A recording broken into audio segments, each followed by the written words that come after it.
am particularly interested in talking about when we first got together. Yeah. For our first date together. Yes. You told me about how you were overseas. Yeah. Was this a mission that you were on? Okay. It was one of my.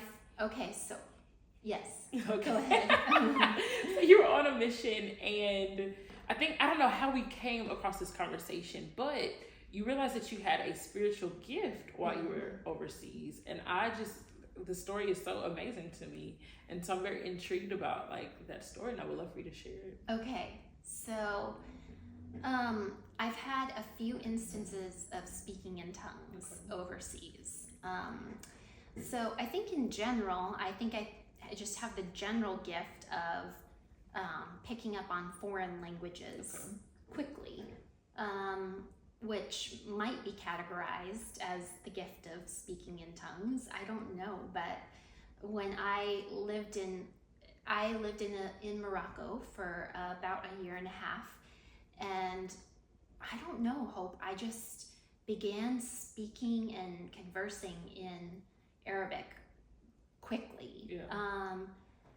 Now, granted, I was around Moroccans all the time. I took some Arabic classes and everything, but I think it was like supernaturally downloaded to me, honestly, because I just learned the language faster, and I'm also like a really good mimic. Okay. I'm like really good at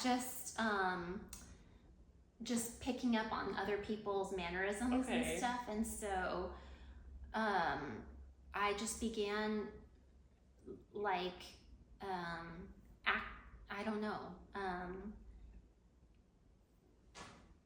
integrating into life there really quickly, and so yeah, I began navigating through life in Morocco in Arabic quite well very early on. Yeah.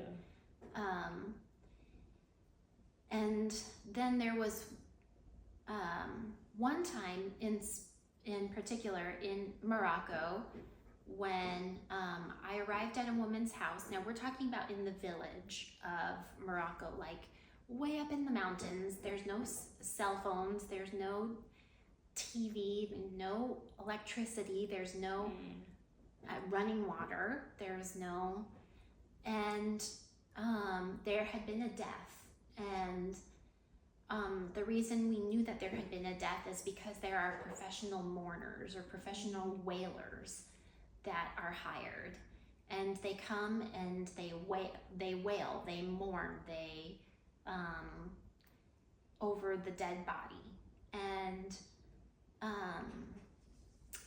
so I walked into this situation, and there was a woman there, and she had tears in her eyes, and all of the homes there are multi-generational homes. So grandmas live together with the mothers, and the children, and they're multi-generational homes. So when there's a death, it touches everyone in that family, and then it touches the whole surrounding village.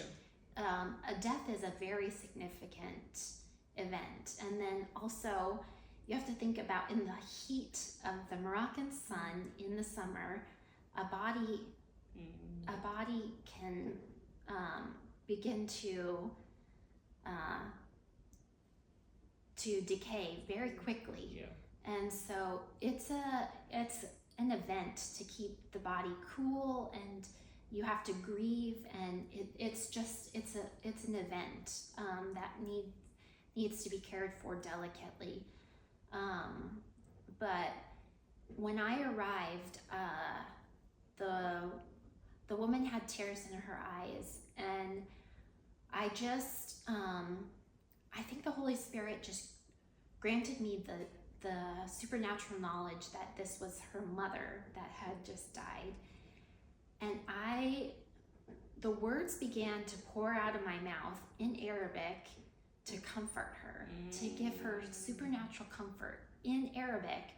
That I didn't know the I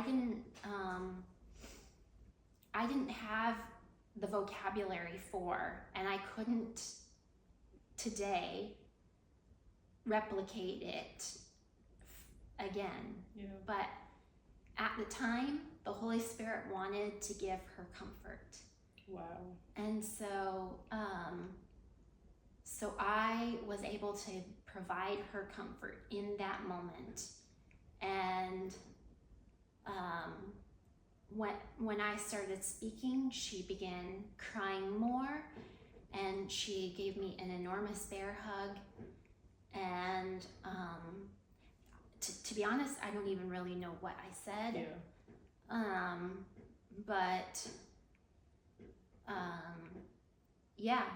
So that was a moment that I was able to give supernatural comfort through the Holy Spirit and through the gift of tongues. And I was overcome. That was a time in my life, though, that I was so acting and just living. Like I said, I was so zealous and on fire for the Lord, and just operating so closely with His Spirit that I was just walking so hand in hand with God every day, that to feel overcome by Him,